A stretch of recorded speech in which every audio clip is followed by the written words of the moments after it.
Assalamu alaikum rahmatullahi wa barakatuh. Welcome to Ramadan Reset with me, Lauren Booth, who has not had her nap today. So a bit like a toddler around 7:30 in the evening, I may burst into tears, get really annoyed. Who can tell how this is going to go?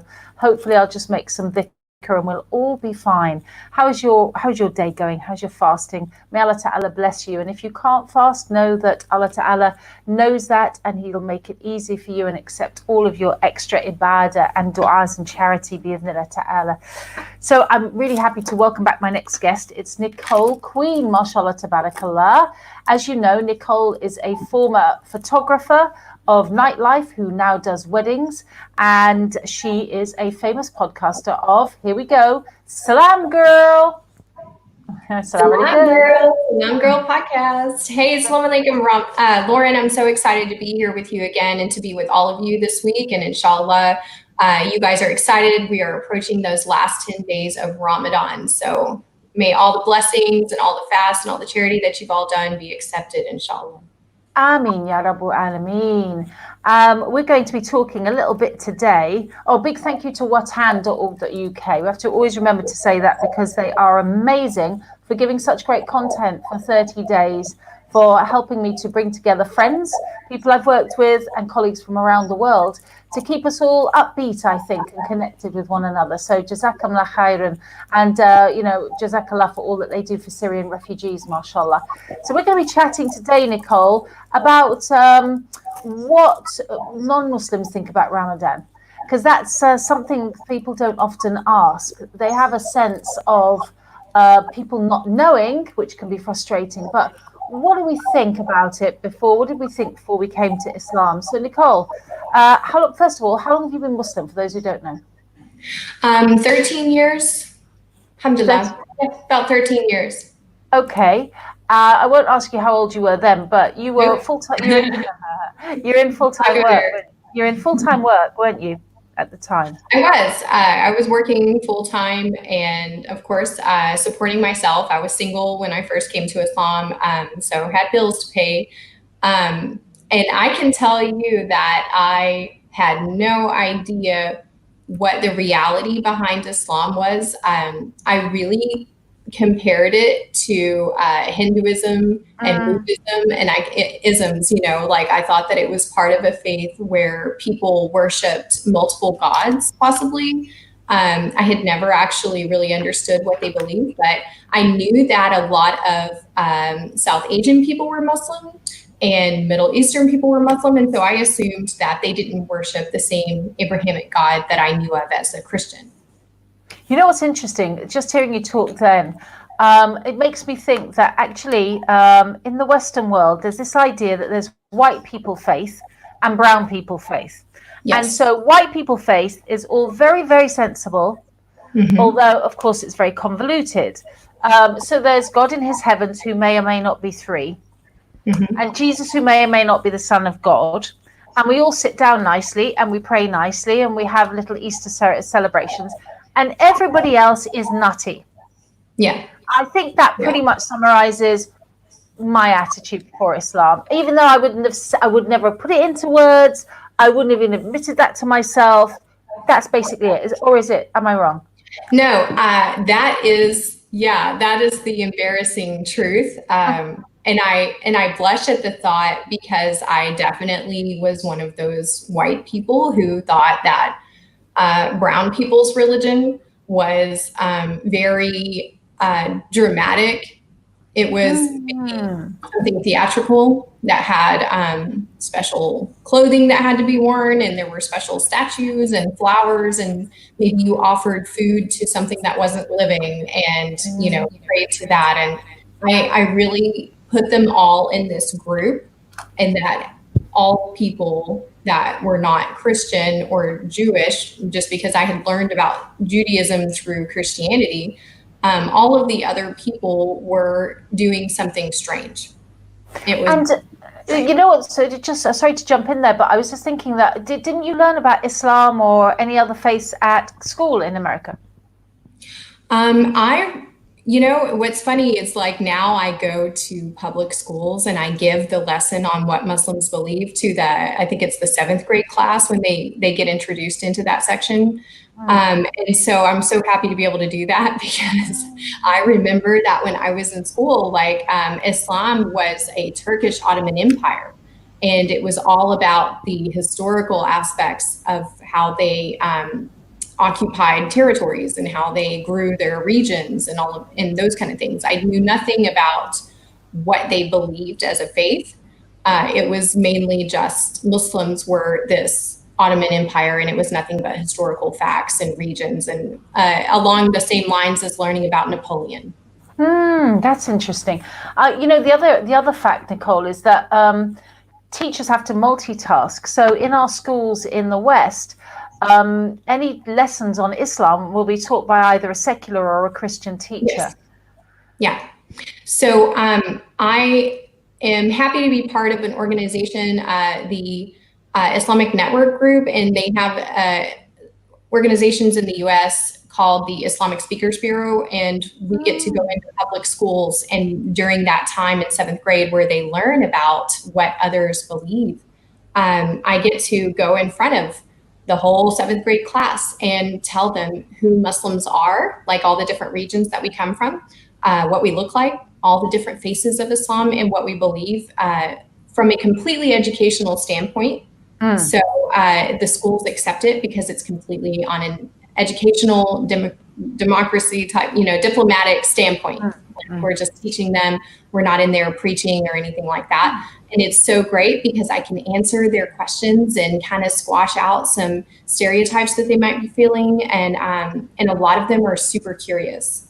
Tell us about some of those amazing questions you must have had. So I've had, even the scariest part is when I get, 200 high school seniors or something in there, and you're just like, oh, wow, what are they going to ask? And I've had them ask the most simple questions. And I'm so happy because I realized that a lot of them, this is their first introduction to the reality of our religion. And I'm able, as a former Christian, and as a person who grew up just like they did here in the West, I'm able to communicate with them in a way that they understand, even with the slang terms that they use, jokes that they use, bring up stuff that they think is funny and relatable. And I get questions like simple stuff like, why do you wear a scarf? Did your husband make you wear a scarf? Do you pray to the god of the moon? Oh, wow. Yeah. That's interesting. That's an interesting little, misunderstanding, isn't it? It's something to do with the moon. They pray a lot, therefore they pray to the moon. Because they hear the different things, like they know about Ramadan. They know about Ramadan, but they don't really know why we have Ramadan. What's the story behind it? And they know that it's got something to do with moons, and that we use a lot of times that Turkish symbol of the crescent moon and star. A lot of times you see that as a representation of Islam, or people wear that around their neck to say that they're Muslim. And so they get that confused, and they think that that is a symbol of the moon god, And so so there's so many ways that starting at a young age that we can kind of change their perspective, by listening to a happy Muslim who's up there, like happy to be there and happy to be wearing a hijab and all of that. It really changes their perspective on everything. And the fact that also that it's a woman that's telling them these things, because a lot of their questions have to do with a patriarchal society and how women are represented in Islam. And so I'm really happy that I get to be up there doing that. That, of course, is slowed down a lot, but inshallah, when everything gets picked back up, we'll be picking that back up, especially here in Dallas. Inshallah, don't you kind of wish that the parents were in the room as well? You do. And some parents, I think, were skeptical about it. But I think that there's been a lot of protests actually in the States, right? Yeah. They, and that's what's awesome about the organization, is that they are so careful to cross their T's and dot their I's and make sure that everything that we do is in line with the educational system in the US, and that it's in line with what the teachers are teaching them, and that we are really just dropping some information down about what we believe. So if I've had a student come up and say, I'm interested in the Quran, do you have one that I could take? And the Muslim inside me, the convert inside me wants to be like, yes, do you want to meet for coffee? And I can kind of show you it and give you one and all of that kind of stuff. But I can't. As a representative in their schools, like I have to just say, you can ask your teacher about that. Maybe she can help you find that. Like I can't leave a Quran. I can't leave anything. I just have to leave information with them. Can you even give them a website, like the website for who you work with? That would make sense. Yeah, you can give them the website for the organization. Yeah. But you can't give them like whyislam.com or anything like that. You have to really just kind of wear white gloves and that kind of thing. But we're thankful that we even get to do that. We do it in churches too, because a lot of the churches are preaching against Islam, and they preach a lot of Islamophobia rhetoric in their services.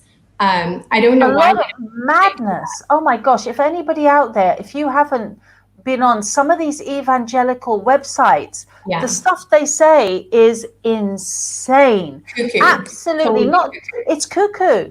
Yeah. I mean, and they say it like, and they eat their children when they reach 4 years old. They're like, oh my God. I mean, everything. They'll say everything. Wow.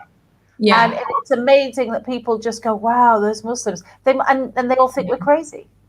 Yeah, they definitely get people riled up, and I almost feel like they should focus on building the confidence of who they are as Christians, and to really get to know their book in a better way, in a more pure way, to follow their religion in its pure form, instead of just kind of updating everything to be easier for them to follow.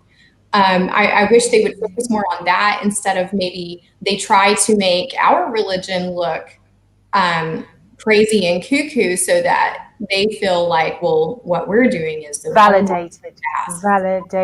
You are right.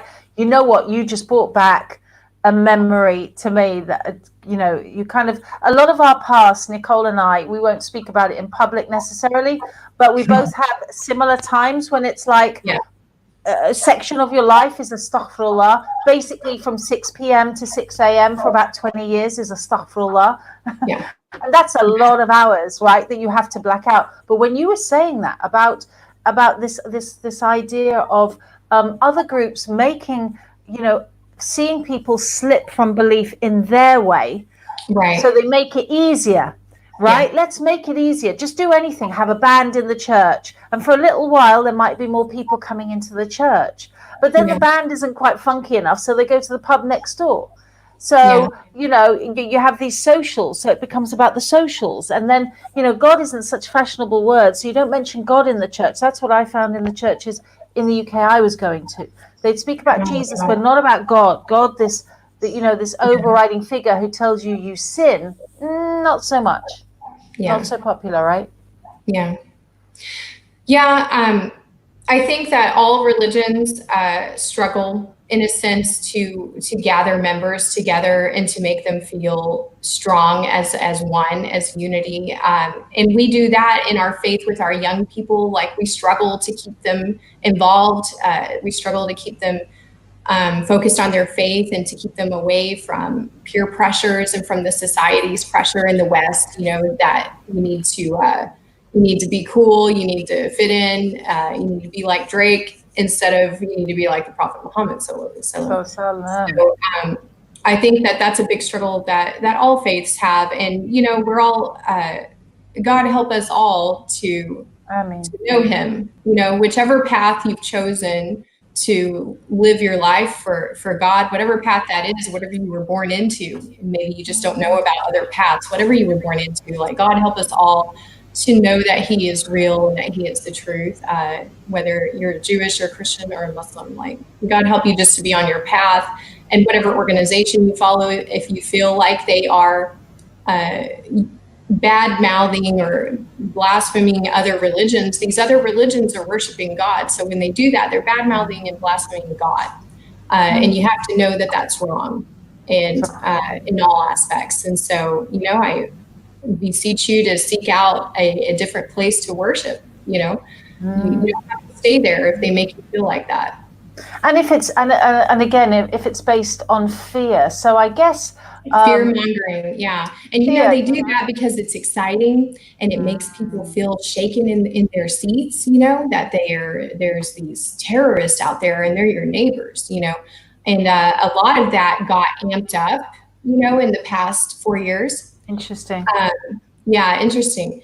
And so that got really amped up. And so the need for people to be able to go out and to say, well, I'm a Muslim and I'd like to share my faith with you as your brother or sister in monotheism, like that we all worship the same God. And I'd like to build a bridge with you, to have somebody come in and do that is just so important, because you really want to alleviate fear mongering. We don't want that to happen. And we want to build bridges and to show people all the things that are common between us, because how is that unity that we read about in the Holy Quran going to happen, that unity where we are all one ummah, if we are all so divided? I'm going to take some questions and comments now, because we've got a wonderful array of people. Salam alaikum. How are you doing, guys? Welcome to our living rooms. These are our living spaces. This is how we do things. Pictures on the wall. Who are you, sisters? Zulifka Ajaz Ali. Are you asking who are you, sisters, or how are you? I'm Lauren Booth. I'm a journalist, a broadcaster, and this is... I'm Nicole Queen, and I am a fan of Lauren Booth. Yeah, astaghfirullah. That's cheeky. How come you get your cheeky one? I'm going to fangirl back. So, so you're looking at a podcaster and a wonderful photographer as well, and somebody who espouses Islam and educates people, mashallah. And we're really glad to be here tonight, talking about what non-Muslims perceive about the faith generally, but specifically about our religious practices such as Ramadan. So Asha, who's been here from the beginning, I feel like, that thing, we've been on a journey together, haven't we, me and you, Asha, mashallah. She's from Malaysia, and she says, some missionary Christians said Muslim women oppress ourselves because we covered our head and wear and dress modesty, but in the Bible, the women had to cover their head. And they don't read their own Bible. So would you like to address that, Nicole? I can definitely attest to a time where I visited a Catholic church on a regular basis, just kind of, looking around what I believed. And the women who went into the Catholic churches to offer their prayers would wear veils. And the Catholic Church precedes the Protestant religion, where, you see that transition and that shift that kept happening in Christianity as the world changed. So in the before times, before the religion transitioned into the Protestants, there was mainly just Catholicism. And the women did wear veils, and wearing a veil also, even preceding that time, women wore veils around their hair. They covered their hair as a sign also that they were of a class of women who were considered to be like, that you were a person that had like a reputation, or that you were from a good family, that you were a pious girl. It had always, in all of time and all of history, women covering their bodies, even wearing, in the West, wearing bonnets over their hair, covering their bodies, having little parasol umbrellas, and walking around with lace gloves on, and just revealing yourself to men was never something that was seen as a positive aspect of a woman. It was definitely practiced throughout all generations that women had some sort of covering over themselves. And then things changed, like as the world changed, women covered less and less, and women also, their responsibilities in this world became heavier, where they needed to be able to get out and work and run and do all of these things. And so I think that society changed a lot. But if you look at the biblical times, definitely women identified themselves as believers of God, as worshipers of God, by having these veils. There were women who didn't, and they were representing themselves as people who were available. There were women, they would wear ornaments around their ankles, like bells or little bracelets and stuff. So when they walked, you would hear them. And there were women that were like that were kind of making themselves available for, monetary reasons. And I believe that things just kind of progressed with that, but it's always been there. It's always been there in Christianity. Even when I went to church, it was considered kind of taboo if I were to show up to church wearing pants. When I was young. Really? That's interesting. Yeah, we didn't wear pants to church. We wore skirts. Which meant trousers, by the way, for the rest of the world. Yeah, knickers. We wore skirts.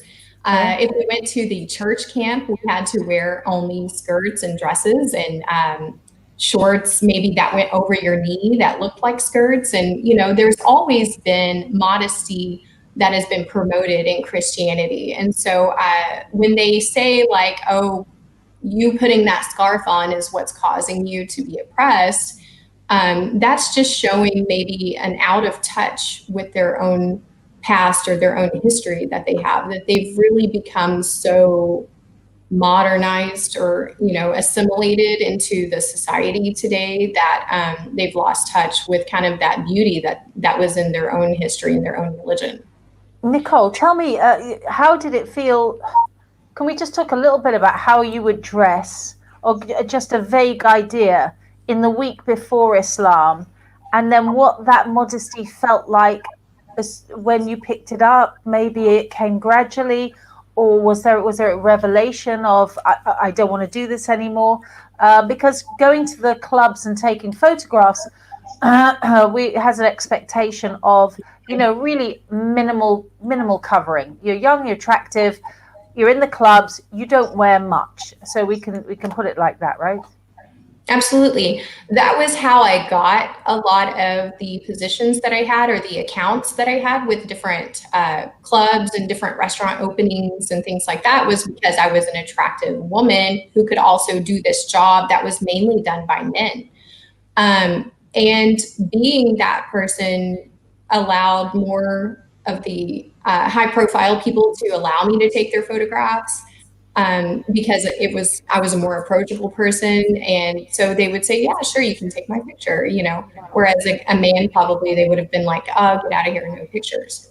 So that was part of my lifestyle. The more, I can tell you this, that the more that I got closer to God, and the more that I got my heart or my insides closer to God, the more embarrassed I felt by my appearance when I was being very revealing.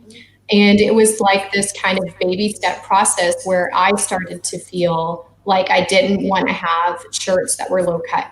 I didn't want to reveal cleavage. I was more aware of the things that I used to be proud to promote, and that I definitely was one to promote. So it got to where I felt inner shame that I hadn't really felt before.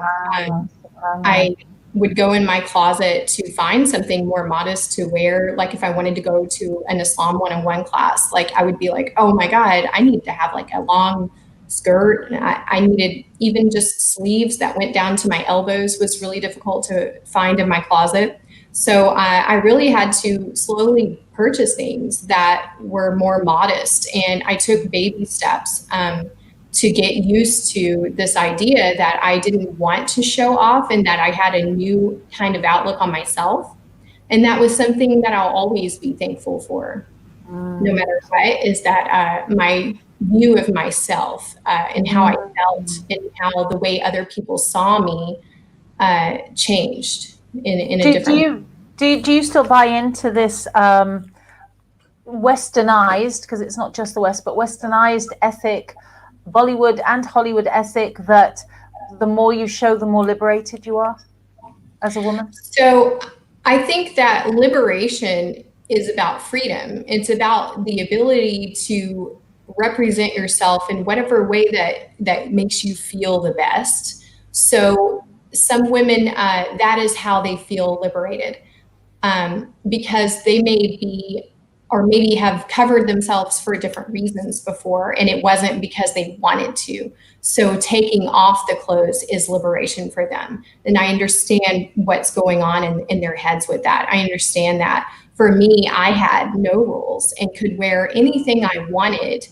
And so it wasn't a big deal to dress like that, to be, showing off and things. So I wouldn't say that dressing sexy would have liberated me, because that was something that I took for granted. It was something I did every day.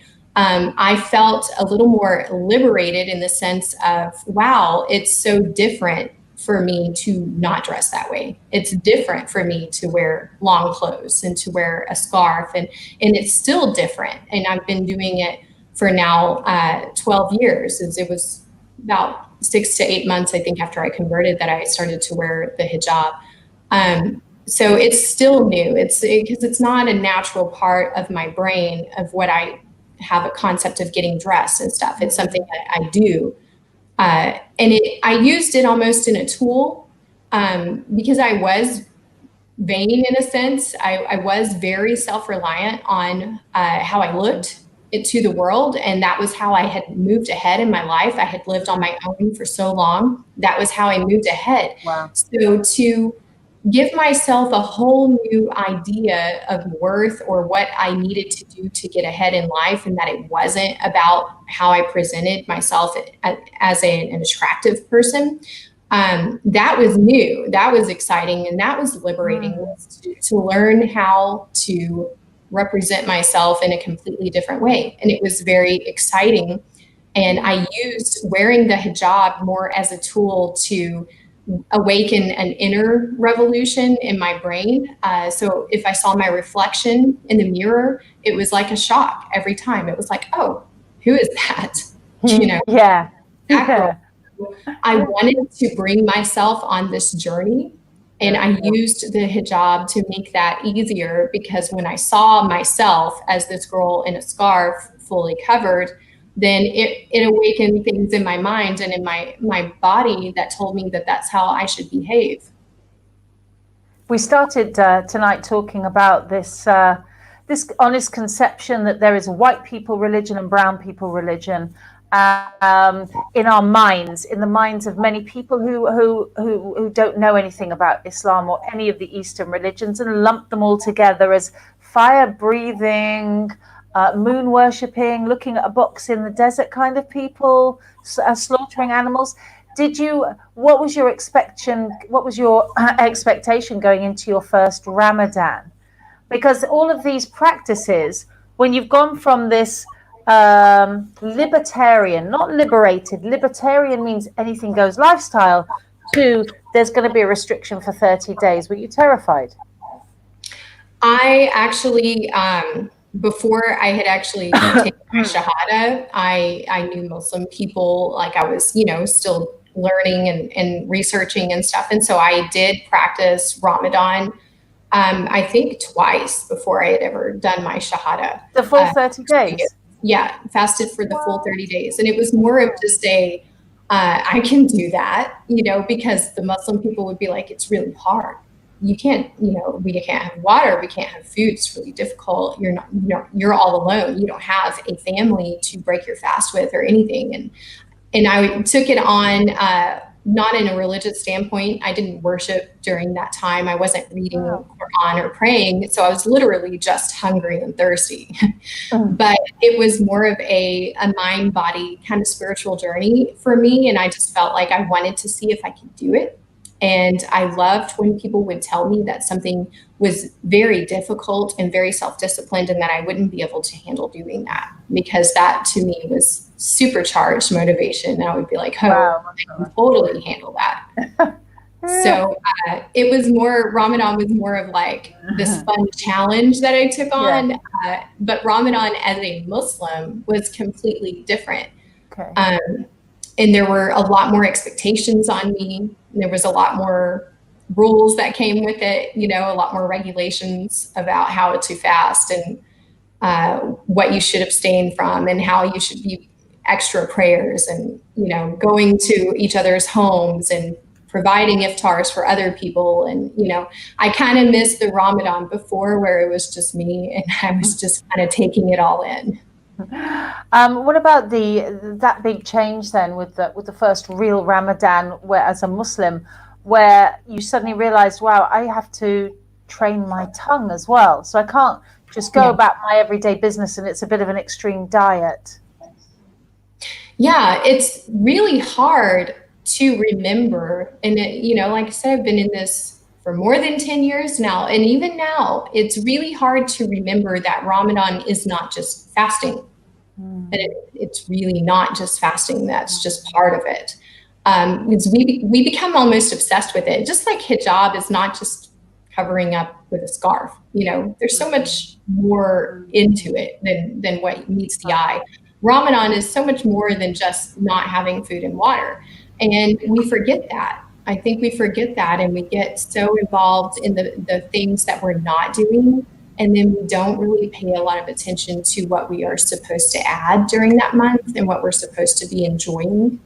And so I think that part was difficult, was just learning that, okay, it's not just about the fast. There's so much more going on. This is more about me becoming ultra connected to myself and ultra connected to my faith. And then even that realization that you truly are doing this because you want God to see and you want to know for yourself, like that you have taqwa, that you're not going to sneak in there and eat food when no one's around, because of the fact that you tell yourself, like, I truly believe that Allah is here with me. I'm showing him that I have this belief in him, that I have this, I'm doing this just for him.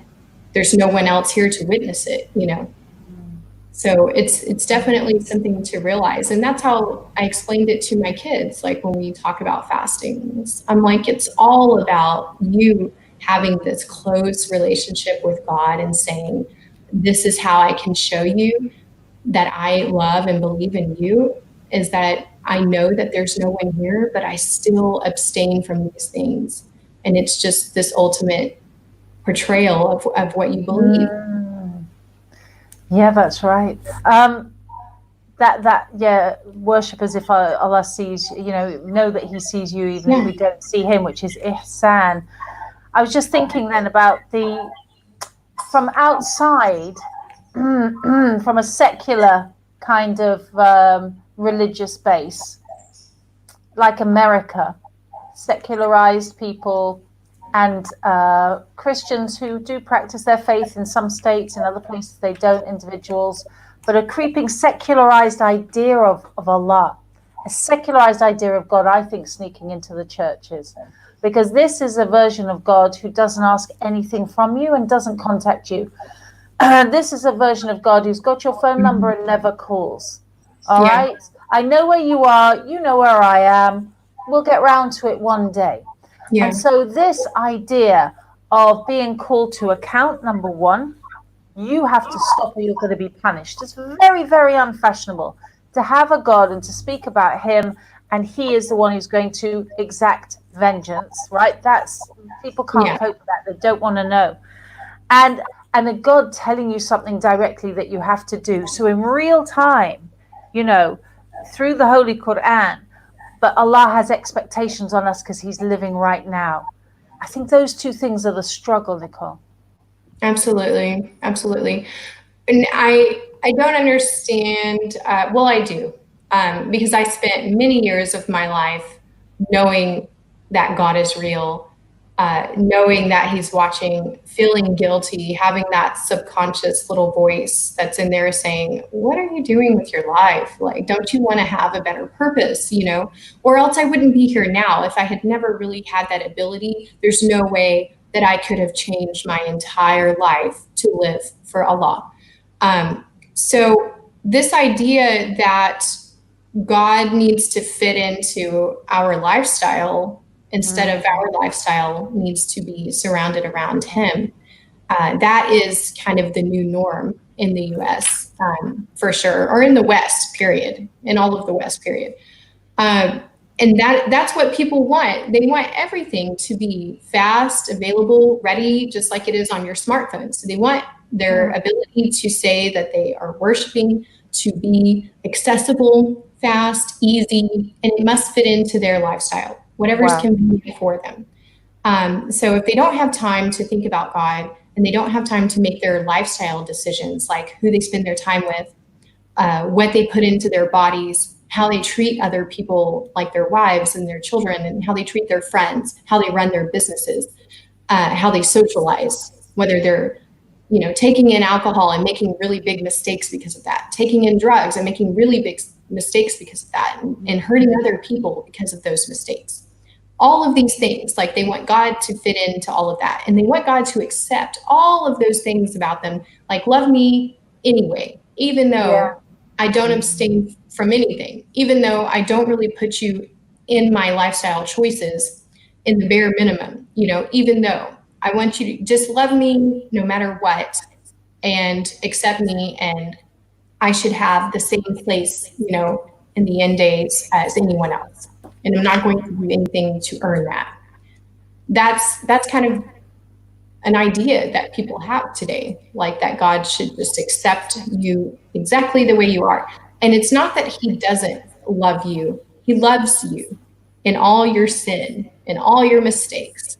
God loves you. He forgives you no matter what, no matter how many times he forgives you. But what about never actually coming for forgiveness? What if you just think that this should just be accepted and you don't repent and you don't ask for forgiveness? Then do you truly believe that he's there? I don't understand how you can truly believe it if you never feel like you should ever have to be held accountable for anything that you do. But it's this idea of nature being God. I'm always fascinated by, secularists will say, nature is amazing, an amazing system. Oh, a system. Systems always have designers. Always. Exactly. There is no system that happens by accident, because that's how systems work. They have to be triggered. They have to be set in place. They have to be set up. Subhanallah. I was just thinking then about how loving the practice of Islam, loving the practice of going without things for 30 days, loving the practice of saying no to ourselves. I don't know about you, but that was something that I don't have great willpower. If Allah wasn't telling me to do this, no way I'd do this. No way. You're different. You're stubborn. Yeah, I think willpower and self-discipline and these things are so attractive. They're so attractive to me. I remember even I would look at videos of monks, for instance, who had just, given up the world, the materialistic world. They gave up the dunya, and all they follow is their beliefs. And they live their whole life based on their beliefs, and how beautiful that is.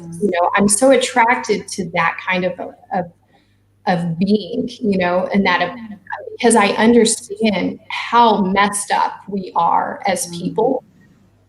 Humans, like, we are such a hot mess. That's like a Southern phrase. We're a hot mess. And for someone to be able to overcome that and to live their whole life devoted to what they believe in as their life's purpose, I think is just that's the ultimate way to live. And the rest of us are just out here flailing in the ocean, trying to figure out which boat is close enough, which one of these boats is close enough and has enough room for me, and I'm going to jump in that boat and I'll just kind of cruise along for a while, as long as it fits into my life, So I just think that we are such a mess as people, and I think that it's a gift or a privilege as a person if you are able to devote your life to living for God and putting your life around God instead of expecting God to fit into your lifestyle. I think it's a privilege. I think a lot of people don't live in a capability where they are able to do that, or they don't have the mental capacity to just let go and to say, I let go and I give myself to you, God. That's something even that Christians used to preach. They used to, when I went to church, at the end of the church, they would say, all who are sinners, come home, come down and offer yourself in prayer and tell God that you're ready to come home. And what they mean is that you're ready to give up this world, that you're ready to expose all of the sins that you've done in your life, and that you're ready to devote yourself to just living for him. And so it's a beautiful thing to love God in whatever path you've chosen. And I think that it's so important that we learn to let go, to come home in a sense, as Muslims, let go of the sins of that you're doing, that you're partaking in. Ramadan is such a beautiful time to do that. We have 30 days of someone saying, come home to me. Let go of your life and come home to me. Give up the sin that you're doing. Let go of it. You have this time to do that. And we want to remember always about the people who wish that they had the privilege of having a problem drinking alcohol, or having a problem letting go of drugs, or having a problem with binging, or obsessive shopping, or whatever is plaguing you. There's so many different kinds of addictions. There are people out there, though, where all their main concern is feeding their children. Their only main concern is having something to wear that covers their body, that isn't covered in filth and disgust, and people who want to patch up that hole that's in their roof so they can sleep dry through the night. There are so many people where we are so plagued by having too much. We have too much money, we have too much freedom and too much power. And there are others on the opposite end who have nothing at all. And we have to sit here every year and convince each other to help them. We have to every year sit here and make videos and do talks and say, please, could you feed someone who doesn't have food? Like, let's just do it. Let's just do it. Just give, buy the food baskets. Don't make people have to choke you to do it. Just feed people who don't even have the privilege of suffering the way that you suffer with your issues, with your obsessions. They wish that was their problem. We have to, and this is the time every year that we do that. Mashallah, that is a huge topic. And I think, when we meet next, we will discuss that, about the luxury of having anxiety issues, right? Yes. Which already means, which should already tell us that we're okay. We're mostly okay. The fact that we can have those, first world problems. May Allah Ta'ala forgive us and bless you, Sister Nicole. A quick shout out to some people from around the world you might want to say hi to. We've got Botax, Assalamu alaikum, sister, watching from the Philippines. We've got Salik, Salam alaikum. I'm just looking if there's any questions that you wanted to ask, but lots of nice comments about may Allah accept our fasting. And Jill says, really enjoying and beneficial. Thank you. And Ilhan, Salam alaikum from Turkey. So really wonderful to see you all around the world. And a big reminder, as Sister Nicole just said, don't wait to be asked in this month, or ever really as Muslims, but in this month. The minute you see something, run to the good deed, subhanAllah. That's how I remind myself. It's like, wow, the Sahaba radiallahu anhum, if somebody knocked on their door, they'd almost drag them in going, how can I help you? Yes. Because they know that Allah Ta'ala had sent that person and chosen them at that door. And I spent 30 years of my life not being the person that anybody would come through for anything. Not because I was nasty, but it's just, well, she's not the person to go to. She's into herself. And that is a very, very painful thing to look back on. And what's beautiful is to then see people around who are, we all know in our communities, the person who everybody goes to, that person is the generous person. And then may we all be that person before Allah Ta'ala. So there are some amazing boxes, hygiene kits, food kits and water that need to go to Syrian refugees right now. You can follow any of the links in the stream. You can go to my Just Giving page, alhamdulillah, and they're going to send enough for 4 weeks for Syrian families for £60. And the hygiene kits are things like adult nappies, because if you're ill in a refugee camp, imagine not having those sanitary pads and things for women. Come on. We can't even imagine the embarrassment and humiliation on top of hunger. So let's be super generous for the sake of Allah. Let's praise Allah as he deserves to be praised, inshallah. And what I like to do at the end, we've got 1 minute left. Sister Nicole, would you like to make a nice little finishing dua, please? Well, of course, it's going to be in English, so I apologize to everyone for that. But I really do want to ask for all of us, I want to ask Allah to, of course, accept all of our fasts, accept the fasts all of our families, except the half fast of our children who are just happy to be a part of it. And may Allah bless all of you who are struggling in the West to raise your children to be proud of the faith that we're in. All of you who are new Muslims, may Allah subhanahu wa ta'ala bless all of you who are fasting in your rooms, sneaking out, after dinner's already been served, lying to your family, saying your stomach hurts and you're going to eat later. All of you who are hiding what you're doing, may Allah subhanahu wa ta'ala make it easy for you, and may He open the door for you to be public about your faith. Speaking of things that we take for granted, just imagine all the Muslims out there who are hiding, praying in their closets, who are wearing scarves when they go out and then taking it off because they don't want anyone to know that they've decided that they want to do this.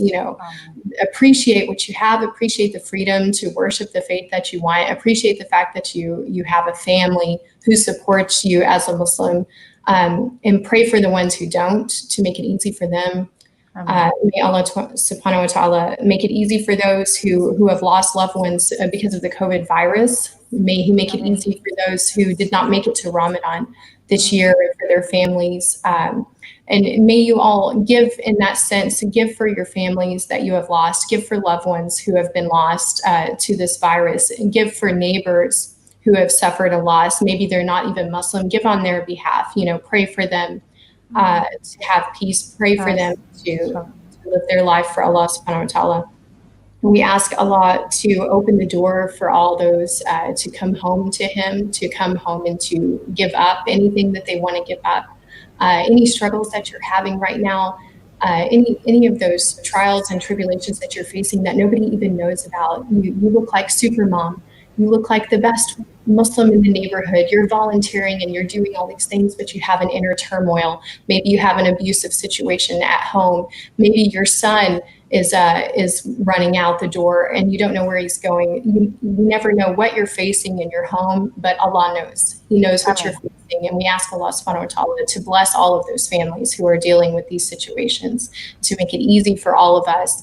And to accept all of us in the positions that we're in, and to increase what we're able to give, increase our worship, increase the prayers. If you're only praying 2 prayers a day, this is your year to increase it to 3, increase it to 4. This is your year to learn a new surah. If you're a new Muslim, this is your year to add to that. And this is your year to add to your life by giving. If all of you, inshallah, if all of you give one basket, imagine, how many people are watching if each person gave one basket. Imagine the amazing people, amazing mouths you're going to feed, and all the children's happy faces that you're going to see, inshallah. And we ask Allah to bless all of us in His name, subhanahu wa ta'ala. Ameen, Ya Rabbal Alameen. Thank you so much, Sister Nicole, and all Thumma Ameen on you and your family. Blessings upon you, and all the joy and all the blessings. And Allah keep you, sis. Okay, and we'll see you again, inshallah ta'ala. Allah bless all of us. Bless you out there. May He accept all of our du'as. And that's it for today. Another special show tomorrow, inshallah ta'ala. Assalamu alaikum wa rahmatullahi wa barakatuh. Thank you, sis. Thanks.